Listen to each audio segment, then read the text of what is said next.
Hello and welcome to Searching for Service, brought to you by Rotary District 5950 and 5960. I'm Kelly Kirk. And I'm Joe Kirk. And we are excited to have yet again another amazing guest. But before we get into that, Joe is going to remind us of our purpose. Yeah, the purpose of this show is to unite not only Rotarians, but non-Rotarians under the banner of service. I mean, that's really what we're all about. But to, interview amazing guests, highlight really terrific nonprofit organizations, and then how they are or may not be connected to Rotary, because we believe that Rotary is the vehicle for service. You do that really well. Thank you. Nice job. So we have another guest on, and her name is Margaret. Oh, I'm going to butcher it. Ganyo.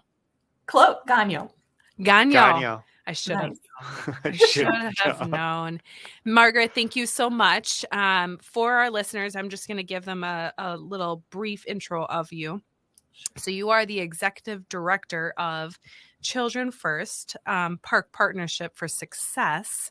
Sounds like this is based in St. Louis Park, but for this first section of our show, we want to get to know you. So let's hear a little bit more about Margaret. And specifically, what would you like to hear about Margaret? Tell us the entire story in 12 minutes, please. I'll just tell you real quick. I'm getting a little tripped up because I am not used to having like somebody right here in front of us, but here we go. So Margaret, where are you from?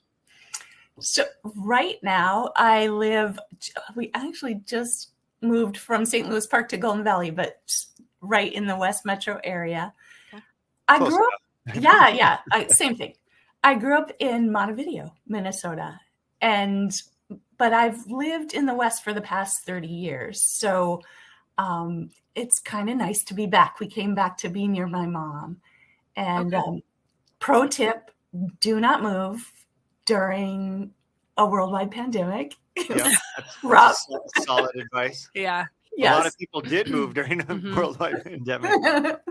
Yeah, it was a lot. But I luckily landed both at a good place for work and at a good place for Rotary. So it worked out okay in the end. Well, speaking of which, what is the name of the Rotary that you are a part of? So I'm part of the Rotary Club of St. Louis Park, and we are very close sister clubs with the Sunrise Rotary Club, both in St. Louis Park. We meet on different days of the week at different times of the day at the Westwood Hills Nature Center. So we have that kind of benefit of getting to experience each other's clubs, culture, and projects and activities. Very cool. Wonderful. Yeah, it's kind of like us. We have the Morningside Club, which we're part of, which is the morning club, and then the noon club. Yeah. I was going to ask, going to have a commonality then? It's the time period, right? Like, so some people like to do it in the morning. Some people are more of the lunch hour type. Okay. So if there's growing interest, then they would have like one in the morning, one in the afternoon. Or two form because of that. Gotcha. Yeah. How long have you been a Rotary member? I joined Rotary in 2004, so not quite 20 years. I actually am an attorney, and at about a little before the 10-year mark, I sort of shifted gears career-wise and started getting involved in community development and nonprofit management. And when I became the CEO of a regional United Way, I joined Rotary. First thing I did, because it's such a great way to build relationships in the community. And so that was one of the best things I think I did.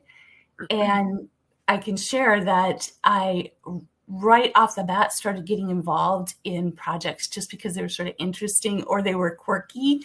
And I remember I joined the Children's Literacy Project Committee, and because, nonprofit person, they're like, go do that. Yeah. Yes. And then, but here's a fun one. There was a club history committee that we just stood up because we're all volunteers, and things like banners, photos, scrapbooks, things got passed around from hand to hand over decades. and, stuff ended up in somebody's attic or somebody's garage. So we were coming up on a big anniversary, and we put together a little team to kind of find all of those bits of our history. And we found some really amazing photos, stories, etc. So that was one of my favorite Rotary gigs, was kind of looting people's basements and garages and attics. I'm certain that you found some quite interesting material. Yes. You know what else was really fun was some of the scrapbooks you could see the stories on the backside from the newspaper. And there was some really interesting language used in newspapers of an era. So it was kind of fun seeing history on the same pages as stories about Rotary. That's funny. That's really good. Yeah, it is. Okay, so we know a little bit about you, where you grew up, where you're currently at, the Rotary that you're a part of, but would love to hear a little bit more about how you got to be in your role as the executive director of Children First. Sure. Well, it's kind of oddly combined with my Rotary experiences. So I'll just share that as I got more involved in Rotary, I got involved in what was then called the Group Study Exchange. So we had a team come visit from Brazil. I thought that was really fun. So the next thing I took on was to be a host family for a youth exchange student. And our student is from Chile, and he stayed with us for 6 months. That was so fun. So it just kept deepening my involvement in Rotary. And I went on to become like a service project committee chair. And I think probably my next favorite gig was program committee member, because we vetted, who were going to be the speakers and what were the topics of it. That was so fun. That's how I stayed on top of everything that was going on in our community, because we really had to kind of stay out front with good speakers and topics. But then I went on to complete the Rotary Leadership Institute and became a club president. At some point in all of that, I changed from kind of a traditional club to the evening club, because it was right by my office and it was in a brew pub. And that was a really nice thing. It was like combine my evening meal. Yeah. Yes. But then when we moved back here to Minnesota, I took the position of executive director with Children First, and discovered that the Rotary Club of St. Louis Park formed our organization, helped found it way back in '92. The school superintendent, St. Louis Park Public Schools, came and spoke to the club.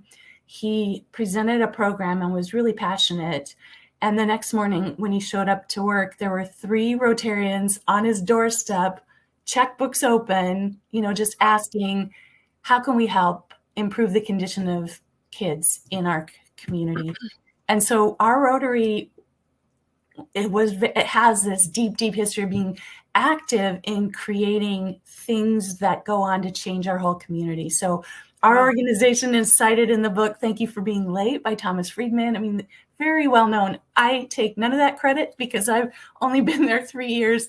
My predecessor, Karen Atkinson, was really a trailblazer. She worked really closely with the Search Institute, and they did really research-based work around building assets in a child's life. So it's kind of it's interestingly, my current job is a very Rotarian connected story. Yeah, pretty natural step for you. Yeah.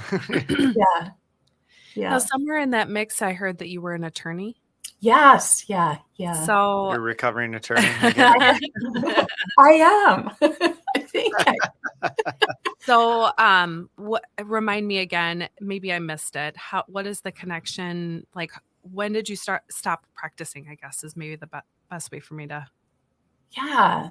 Well, so I should share that I did poverty law. And so I worked with families who were really bumping up against systems that were not helping them. And I was very passionate about it. I went to law school at Santa Clara in Northern California. And then the first job I took out of law school was in Eastern Washington.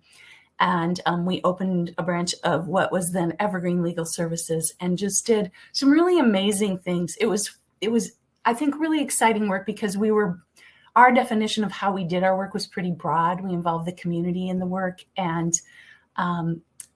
it really focused on changing people's lives and doing things that were really systems change efforts. Mm-hmm. Then 1996 hit, and there was a lot of shrinking of legal services.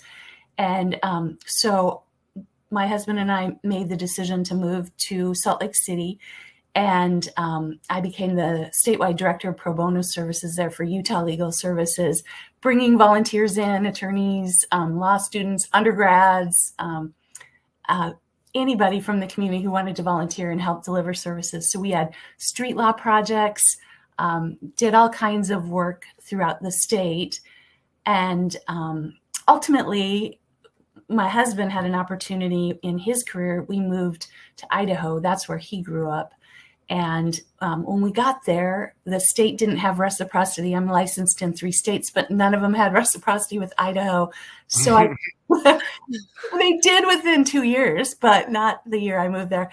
And so I decided I wanted to try my hand at something else. I'll never forget. There was a job advertised in the newspaper. It was $10 an hour, but it sounded so fun. So I went to the interview, and they created a new job for me. And it was with a former congressman from Idaho, really unique guy, who had been in President Clinton's cabinet and had done some really interesting things with the Federal Reserve Bank. And so the work that he did was community development. And that's kind of my trajectory then into United Way and doing. That's awesome. We're going to have to cut off this segment, but thank you so much for sharing a little bit about yourself. We're excited to talk about Preschool for Success in the future. I'm Joe Kirk. I'm Kelly Kirk. We'll see you on the flip side.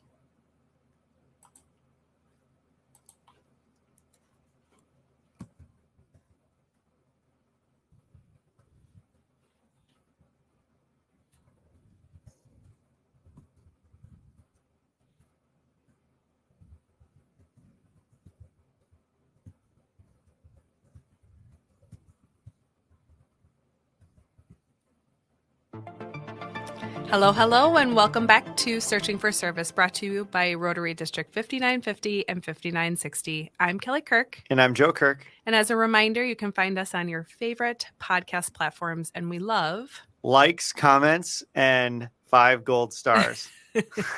If you are tuning in for the first time, we have Margaret Ganyo. Ganyo. Yep. Ganyo.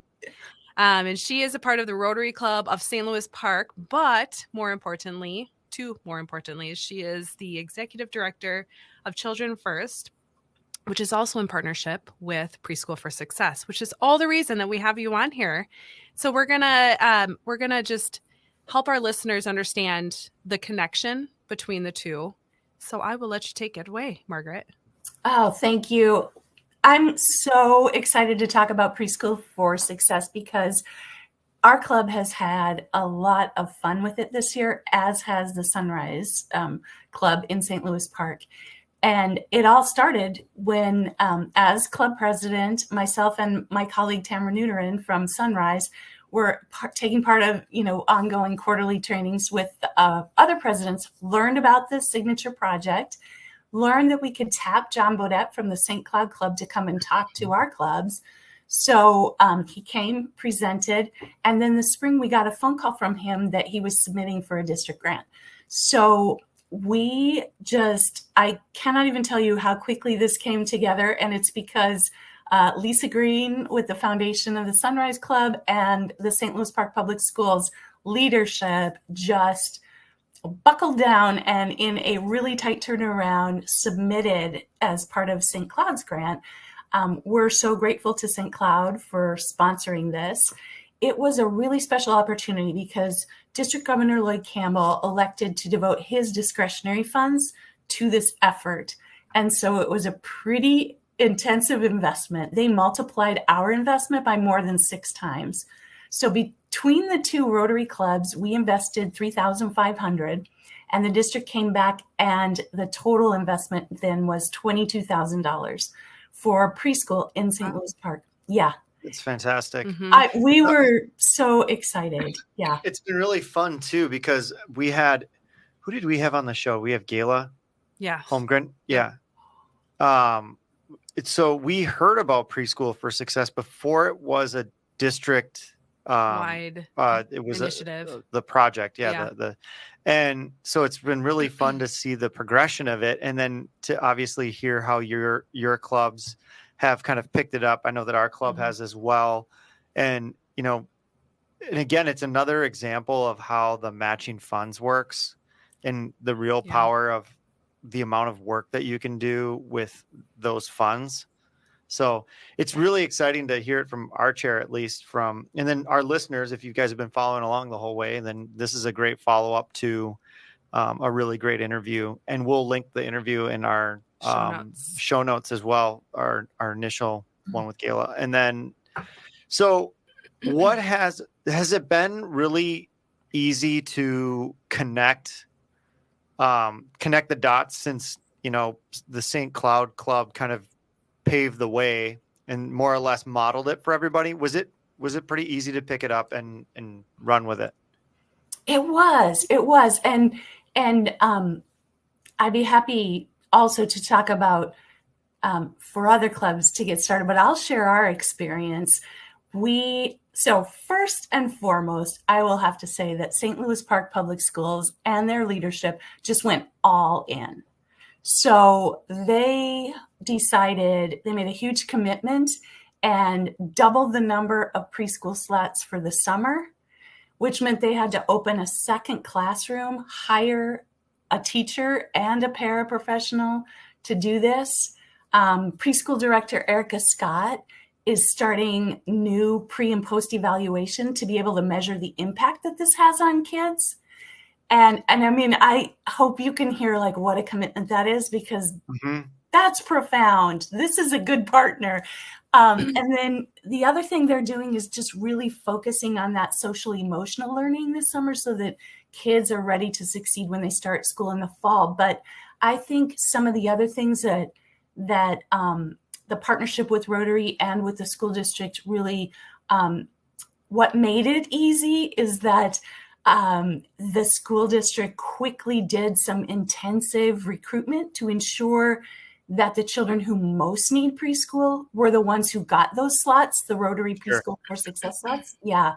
And then communications director Rachel Hicks held a press conference, and the whole St. Louis Park Public Schools team gave a tour of the preschool, and the superintendent Astenose framed his remarks around the Rotary 4-way test so that it was really unexpected. So it kind of caught me off guard. And the way he presented the school district's part of our partnership highlighted the spirit of Rotary, and I think really brought awareness to the community about Rotary and maybe piqued some interest in getting involved. We also, at that same press conference, had the preschool director and then Vanessa Hinton, the classroom teacher, who is giving up part of her summer in order to make this happen. And so I think when I say that it was fairly smooth, I think it's because we really made sure that the public school district was a strong partner, and we kind of locked arms and did things together. And I should share that 77 children and families are benefiting from this effort. And wow, that's incredible.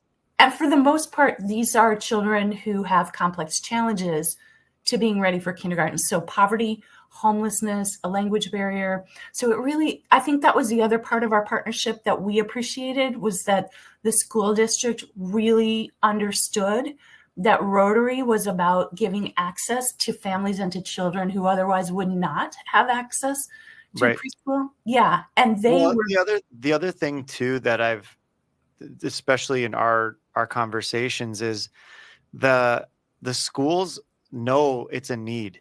They just don't have an ability to fill the gap. And so, I think what happens is we had the ability to bring the resources to the table, and they were like, well, perfect. We'll open up the classroom. We'll hire the teacher. The teacher will shorten their break. I mean, we've wanted to do this. It's just maybe they didn't have the dollars, but in our experience, it's definitely been that the schools are aware, very, very aware of the problem, and the need is there.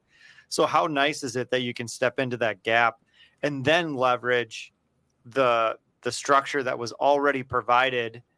I mean, the 77 kids is absolutely astonishing. I think that the first year that Preschool for Success, I want to say it was 23 kids. And I think they've scaled it to 70 and change, but they definitely had some roadblocks along the way. And to get out the gates at 77, that's incredible. Well, absolutely incredible. My guess is the timing of that for St. Cloud wasn't it during the pandemic? Yeah. So, and I was going to say, we're definitely standing on the shoulders of St. Cloud. If they hadn't have been here to help us launch this, we wouldn't have been able to do that. So that was, I think it's a really cool district story because we're all partners in this. We learn from them and the way we went after it. So I don't know if you remember if your club had the same experience, but John Bodette came to our club with a program. And they had a bit of a toolkit. And so we followed their recommendations. We met with school district personnel, with their cabinet, we started at the superintendent level. And then we might have had a little leg up because Children First had been convening an early years action group for about a year by that time. And so we had relationships of trust already. And so that connection was really, really valuable then. So, I mean, your involvement in the Rotary and in that organization is probably pretty critical in making sure that was more seamless. I think it helped. And I think that probably a lot of clubs have that within their own membership without maybe even knowing it. Because a lot of Rotary members are on, the school foundation board or are engaged in advisory. Yeah. So those relationships are likely there so we do club assemblies. If you have conversations about upcoming projects during a club assembly and ask those questions and give people time to sort of connect the dots about where relationships are, I bet most clubs do have, I'm thinking a little bit of a Kevin Bacon, Yeah, for sure. 6 degrees. Yeah. Of connection. I had a question. It just literally fell out of my head. It was like, you guys Kevin Bacon did bacon. Yeah. I was like, the bacon distracted that sounds delicious. Bacon, squirrel. Pancakes. All right. Well, we've got about a minute left here in this section. Really quick, we didn't really do this, and shame on us, can you briefly just talk about what Preschool for Success is? We kind of went right into it because we all knew, and for our listeners out there. Sure. So it is an effort by District 5950, and I should say effort, it's a signature project, and to engage all the clubs in our district in increasing access to preschool for all children who live in our footprints. And so, this is primarily 4-year-olds, but it's a beautiful way to increase our kids' readiness to start school, to have a successful school career, and then be successful in life beyond. I love it. And, it's amazing that if you start behind, you tend to stay behind is really the statistics show it. And the summer breaks increase that gap every year. Like I remember all the statistics and going, holy smokes. So it's been a great program for us and a great program for Rotary. And, in our next segment here, we would love to hear some success stories and then also some challenges that you've had to overcome, because I'm sure there's been many. But I'm Joe Kirk. I'm Kelly Kirk. And you're listening to Searching for Service. Come back now.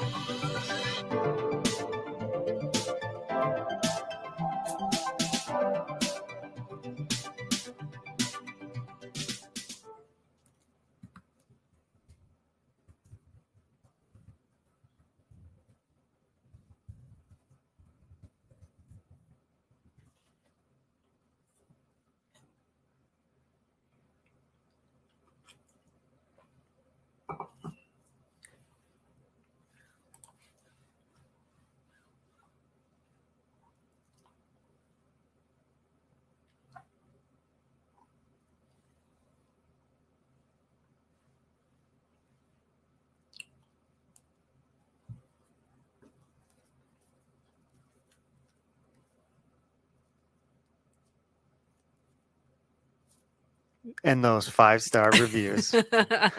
If you are tuning in for the first time, we have Margaret Ganyo. My gosh. Struggle bus. She is the executive director. She's like, of it happens to me all the time. Children First, in partnership though with Preschool for Success. And so our last segment, we talked about that connectivity and then just a brief overview of what Preschool for Success was. But what are we going to talk about this section? Well, we briefly talked a little bit about some of the successes of the program early on for you guys in your implementation. But let's go ahead and share something that was a challenge that maybe, other clubs and other people that are listening to this that are, really championing this project as well, that they can learn from. Sure. I think the biggest challenge is that all of our communities are very different. Mm-hmm. And so St. Cloud was actually pretty lucky in that they had a number. They had the data they needed to know about their unmet need because their public preschool had a waiting list and they had a pretty strong sense that they knew what that number was. But I just want to caution other clubs to really scale their expectations because that number doesn't really exist in the wild. I'll just say a lot of communities don't know what the unmet need is or what the number of children who are not accessing preschool and early learning opportunities are. And and I want to also, just so that as a club thinking about starting this up so that your expectations are really realistic, that is a very difficult number to obtain. Mm-hmm. So I'm part of a group that is the Minnesota Education Partnership Coalition. We're in 9 communities in the state, and we're meeting next week to talk about doing a joint study around that number and around other things related to early childhood care and education. And we're also considering adding to that study the rest of the state. So our 9 communities include St. Cloud, Austin, Northfield, Rochester, Red Wing, Minneapolis, St. Paul, and St. Louis Park. And then the 9th includes both Minneapolis and St. Paul. And so if you're not in one of those communities, we are also thinking about commissioning a study to find that number, get closer to that number through the whole state so that we can all be a little better informed. But yeah, it's really important to know. I think a lot of people think that number is an easy number to arrive at. It is not. And I just encourage you to maybe, when you have your first interaction with your school district, to be aware that they probably have a sense of what's going on, but they may not be able to communicate what that number is. I think it's fairly safe to guess that almost every one of our communities is not meeting the full need. I was going to ask. I was like, so when you say be careful about what your expectations are of that data, now did you guys have an underrepresentation of the number of need or over? So we know we have unmet need. We do not know. So we know that because we've done a lot of really intensive outreach to families in our community. But because we cannot articulate the number with any degree of confidence, we're going to pay somebody to help us get to that number. Right. So, but I would say this, I doubt there is any community who's meeting all the need. And so this project is important for all of us. Well, and it helps, that number, that's the problem, right? That's the problem that you're looking to solve. So how do you create any sort of objection, a really obtainable goal setting? Because maybe you're in a community that does have very strong preschool, participation and the need is still there, but it's not, to the tune of $22,000 or, maybe the grant is different. Maybe like you said, every community is going to be different. Maybe the partnership is different with the school. Maybe and so that seems to be a pretty big problem. If you think about that, Yeah. And there's another part to the issue, which I think Rotary is smart to be aware of. I like watching what St. Cloud is doing, because they're not just saying this is a numbers problem. They're not just saying we need more slots. They're saying the quality of the slots matter. Mm-hmm. And I can give you an example, because I just had this experience when I was in Idaho not long ago. We were tied with North Dakota for the most miserable rates of preschool participation nationally. And, but we had one community that was doing better. So 29% of our kids 4 years old had a preschool experience. And, but we had a community that had 42%. We're so excited about that. Then we went in and looked at their school readiness measures, and they were at 10 to 18% of their population ready. So lower income families, 10% of them were ready. Total population, 18% ready. Whereas through the rest of our service area, it was about 34%. So quality matters. So I think, I think what I like about St. Cloud's approach, and I hope other people think about as they design their own Preschool for Success project, is that you need to partner with groups who are doing it well. And there are resources to help you understand who that is. And I just want to say, if you're in one of those 9 communities where there's an education partnership coalition, our work is to convene the community around these things. And we need Rotary clubs to help us accelerate that work. But if you're not in one of those communities, look at the organization, think small. And there are other groups who are doing work throughout the state. They might be good partners. And and we have an organization called Parent Aware and Child Care Aware who help reveal some of the quality. Let's not have that conversation too deeply, because there's a lot of questions about. I was just going to say, we're starting to go down the rabbit hole. And 12 minutes is just not enough time to go down there. And we definitely don't have enough beers at the table to do that. But you don't have to do it alone, I think, is the message. Yeah. It's the strategic partnerships that have sounded like it's, because that's the next piece is like, so what's the greatest success? And I mean, from your last answer was some of the strategic partnerships and how quality they were. Yeah. But what else have you guys been proud of in what you've accomplished in such a short period of time? You know, I honestly think, obviously beyond this results for kids, I think one of the most fun things has been that we had a potential new member show up to see us during the meeting where John Bodette presented about Preschool for Success. And as we were walking out of the meeting, she said to me, okay, this is exciting. How do I get involved? She joined our club and cited that as a reason. But that's not the exciting part. That is exciting, but she's a young mom. She's also a corporate attorney. She went on to help us this past year update our bylaws, articles of incorporation, and club constitution. The worst job in the whole world. So I was dreading it as club president. She took it on. She loved it. And she never would have been there, I don't think, if Preschool for Success hadn't kind of cemented her interest in Rotary as an entity that's active and engaged in the community.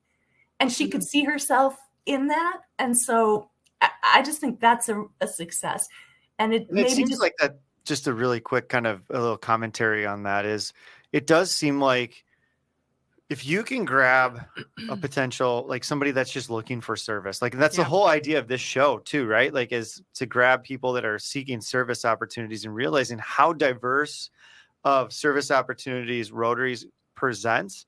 And it was just right time, right place, right speaker, and it just hit, right?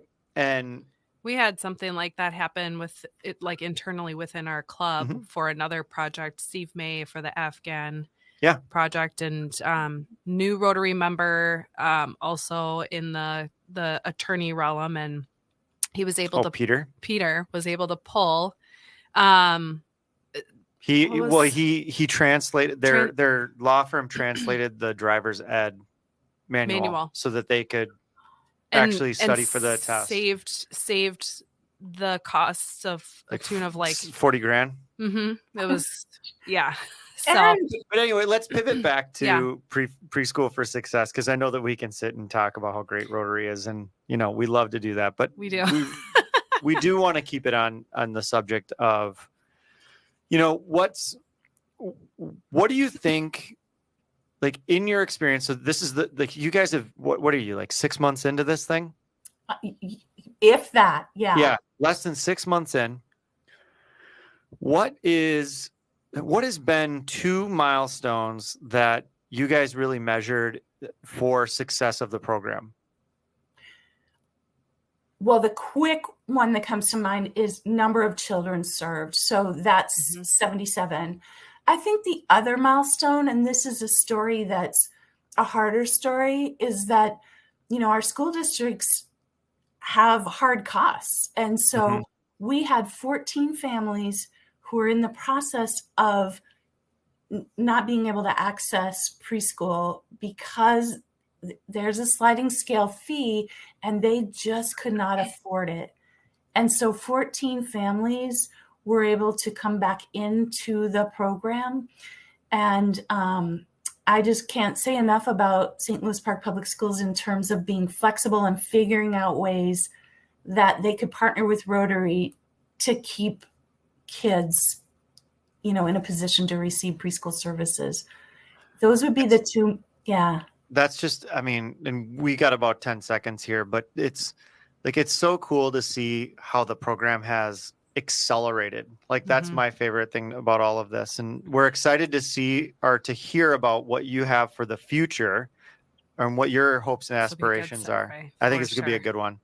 So you're listening to Searching for Service. I'm Joe Kirk. I'm Kelly Kirk. We'll see you. We'll see you. Well, I'll see you when I see you.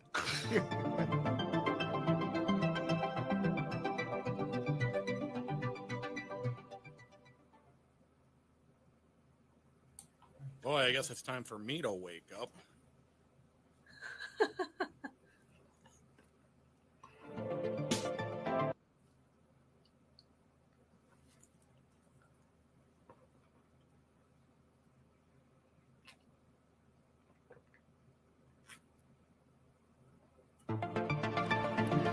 Hello, and welcome back to Searching for Service, brought to you by Rotary District 5950 and 5960. I'm Kelly Kirk. And I'm Joe Kirk.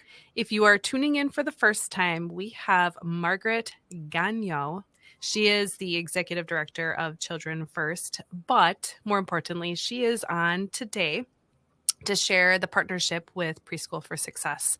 And so our last section, we were talking about successes, challenges, and we ended on a really great note. But really for this last section, Margaret, we love to encourage our guests to chat about what they see, what you see the future of your program looking like, Preschool for Success, what your dreams are, your aspirations are for it.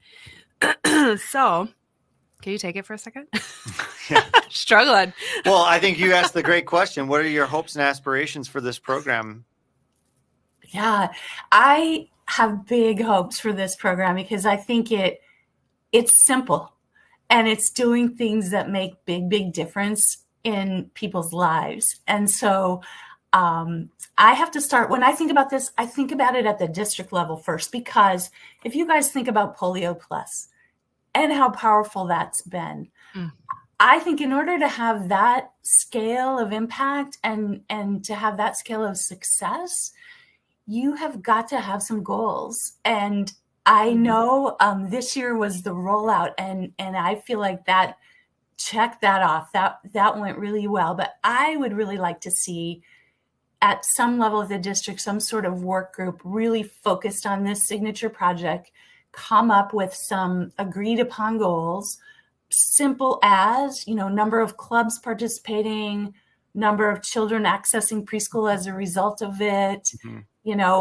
Maybe you want to measure other things like we got a new member out of, who knows what else that is. But I don't think you're going to have the scale of success that you could have unless you do that, unless you're intentional about what you're trying to attain. And so that's that's one of my dreams. I think in that, it would be exciting to see a small group of people who are really focused on this get build it quickly in terms of have things in writing, have it available online. I think the materials that were available to us were phenomenal. And so I would like to see that kind of toolkit grow and evolve to continue to be available online. And I think things that I would like to see added to it are, a section on examples and ideas for different sizes of clubs or different levels of commitment. Yeah. And so our club tends to have an older average age of a club member. We'd like to use seasoned on this show. Wait, I did not say. And the Sunrise Club is less seasoned, I would say, than our club. And so it's really fun. I mean, you can be involved in so many different ways. I think another tool, and so maybe not just, but very concrete examples, a toolkit with concrete examples of a continuum of ways to get involved. Sure. Mm-hmm. So you can wade in. And then I don't know about you guys, but I was so impressed with the district's communications campaign that we hired Whitebox to do Children First's communication campaign. Oh, really? That's yes. Great. So what is this? It's a company Rotary that in Motion. Yep. Yeah. Yep. So I would like to see us develop some fun marketing tools that would be easy to just localize, copy and paste, use some tools that are easily available, use some verbiage that people can plug in, that they can use in communicating externally about the work they're doing, so that they don't have to research, what's the benefit of preschool. It's all right there. And St. Cloud did that. They did a lot of that, but I think it'd be fun to just keep evolving it so that it's fresh. And, there's stuff there for whatever level you get involved in. I also would really like to see an online community, because I mentioned that for me, the quarterly president meetings and the year before that, the president-elect meetings have been powerful. They've really helped us develop our involvement on the district level.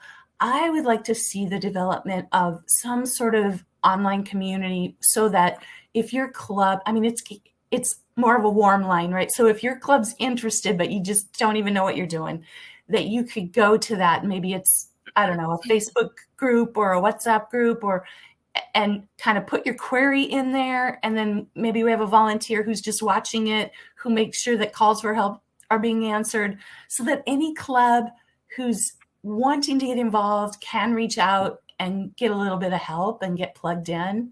Mm-hmm. And then we can share ideas as well. Like, for example, we're going after the data. If we end up doing it statewide, we could say that on there, and then every community could then tap into that report when it's available. And I was going to ask that. I'm like, I would think that one of the goals is to have the data for every community, so that they have an ability to diagnose the need and then also scale their project. Yeah. Because maybe the need's 4 times what you think it is. And all of a sudden you're like, well, we can only help a quarter of all these kids, and we could have asked for more money. How do you even obtain that data? That was one of my big questions, is how do you even obtain that data? But Kelly's going to go door to door for you. Thank you, Kelly. But honestly, I think it's doable to have every club in the district get involved in some way. And I think it's enriching. It makes us all together a little more with shared experiences, and you personalize it to your club. There are simple ways to be involved that don't have to involve money. I think some of the best opportunities are around volunteering. And I'll just share, here's what I'm hoping for. Particularly, I think Rotary can offer a lot to this issue as a thought partner. So think about this. How many Rotarians are employers? How many employers could be doing better with their, team if they had the ability to have children in quality care at that age? So good point. And one of the biggest barriers for preschool, for any of these learning opportunities, is transportation. So my dream is that we engage Rotarians as thought partners. We have some great minds who could start thinking about that issue and coming up with some solutions, because it's not just preschool, it's all the after school programs. It's, all the programming that goes on in the community. That's a huge barrier. And so that's kind of a dream for me. We have, without going into like detail on which guests, we've had so many guests on here though, that have talked about this mission trip or this project or this initiative and a spinoff of that because of that thought process, because of the thought ideas that kept rolling and rolling. Like, we saw a need here.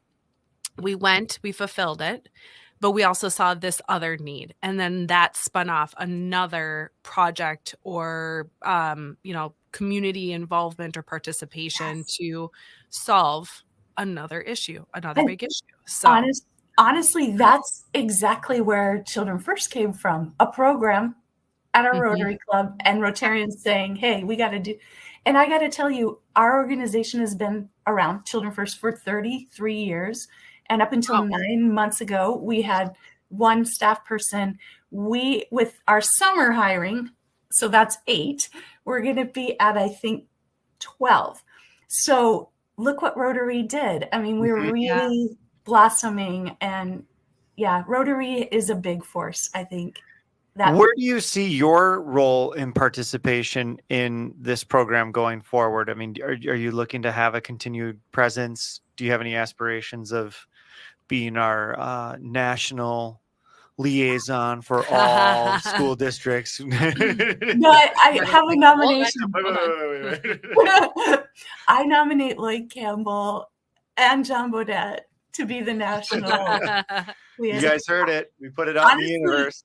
You guys, I am so honored to have been in the leadership gig when Lloyd was district governor, because I have never seen anyone do such sweeping, big, bold things. And I include the communications campaign and Preschool for Success. This show is a product of it too. And I mean, that went without saying. Yeah. And then in partnership with 5960 as well. So Dale Quigley, so they did a really fabulous job, and they'll be staying on to help this show after their stint as district governors is over, which we're really excited about. Do they get like a breather? Do you give them like a week? Nope. No, we're full speed ahead. Down. Well, I have thought a lot about what I would like to do to contribute to the success of the effort. And I think, and again, because in my day job, I do live in this world and I'm super passionate about it. I would like to support our 2 clubs to dig deeper into learning more about that unmet need and starting to evaluate what those factors are that could improve conditions, or, the barriers that are there that keep families who want their children participating in preschool from having the experience. And I do think that there's a big role in bringing Rotary in, again, as a thought partner in that process, because they're going to enrich it with their many, many perspectives. So that's kind of my commitment, is that we keep moving. We're going to hold you to it now. Oh, yeah. Fear not. We've got about 30 seconds here, but we want to make sure that we thank you so much for being on the show. This was really fabulous. So quickly. And love the enthusiasm, the leadership, and everything that you're doing. And most of all, that we are pushing this program forward. So I'm Joe Kirk. I'm Kelly Kirk. It's time to stop searching and start serving. Thanks for listening. Bye-bye.